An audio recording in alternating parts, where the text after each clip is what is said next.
boleh tak doktor terangkan sedikit saja tentang Nutrell? Sebab saya tahu kelebihan Nutrell ni terlalu banyak, tapi mungkin ambil masa yang panjang untuk doktor terangkan. Mungkin 2 jam, 3 jam pun masih belum cukup. Tapi kita ringkaskan untuk pendengar lah, maksudnya siapa yang mungkin nak tahu secara ringkas. Baik, terima kasih. Saya perkenalkan diri dulu. Nama saya Dr. Syed Ayub, saya Mustafa Al-Qudri. Dan hari ini saya akan bercerita tentang topik satu produk yang saya formulasikan khusus untuk kesihatan sistem penghadaman. Okey.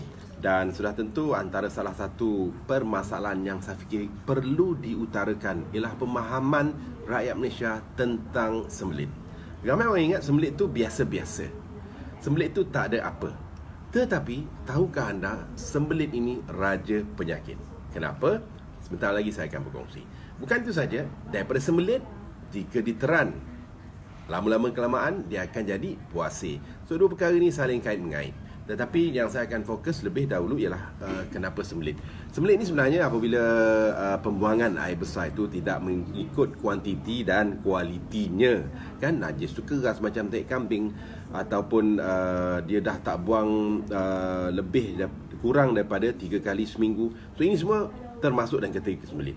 Tetapi bagi saya, kalau nak betul-betul sihat dari sudut dalaman, kita perlu bersihkan diri. Dan pembersihan diri yang perlu bermula ialah di bahagian usus. Bagaimana kita bersihkan diri di usus ialah dengan mempunyai masa yang betul untuk membuang bukan saja air kecil tapi juga air besar.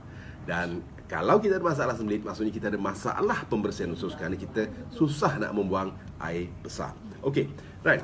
So, apa yang akan berlaku apabila najis berada lama dalam badan kita? Dia akan membentuk pelbagai masalah, antaranya ya, dia boleh menyebabkan masalah penyerapan semula, ya, toksin-toksin yang sepatutnya dikeluarkan. Dia akan membentuk kerak yang menyelaputi dinding usus, yang mana ini akan menyebabkan bahan-bahan yang perlu dikeluarkan dia melekat dekat kerak tu dan akan diserap ke dalam badan. Itu nombor satu. Mereka yang ada sembelit ni kadang-kadang dia mudah kena migraine sebab toksin tu masuk semula. Badan dia letih, kadang-kadang badan berbau, dan kulit dia mudah dapat eczema ataupun benda-benda yang tak sepatutnya ada pada kulit. So itu bagi mereka yang sembelit. Right? Tetapi sembelit juga boleh menyebabkan perubahan struktur, yang mana antaranya dia boleh menyebabkan divertikula. Okey, namanya pelik kan, tetapi sebenarnya divertikula ini adalah poket-poket yang terjadi di bahagian usus. Ini memang kita tak nampak. Kalau buat skop baru nampak. Problemnya apabila divertikula ini mendapat jangkitan kuman, ini boleh membahaya dan boleh membawa maut jika tidak dibedah dengan segera. Baik. Sembelit juga boleh menyebabkan buasir. Kita faham buasir ni bagi sesama orang, apabila dia buang air besar, selepas buang air besar dia akan ada darah yang menitik, darah merah yang menitik. Ini tanda buasir dalaman.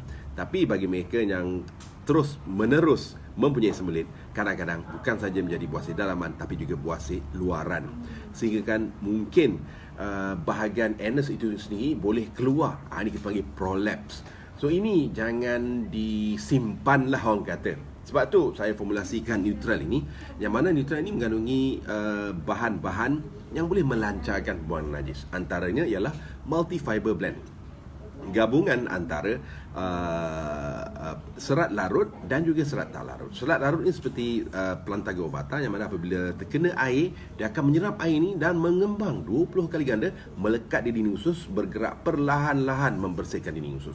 Sama ada dan serat yang tidak larut, contohnya daripada oats, daripada wheatgrass. Ini semua akan membentuk seperti penyapu, membersihkan dinding usus supaya dinding usus itu segar semula.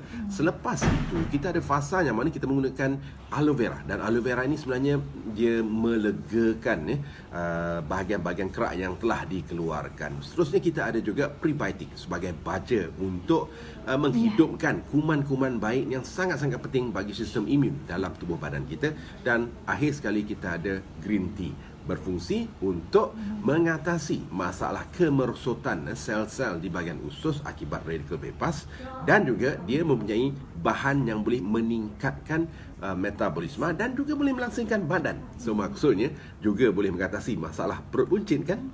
Okey, right. So mudah saja untuk mengambil Nutrell ini. Saya galakkan kita ambil sebelum makan malam.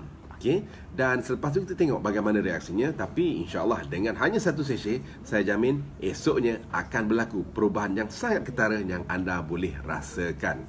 So itulah penerangan seberingkas tentang Nutrell. Okey, terima kasih doktor.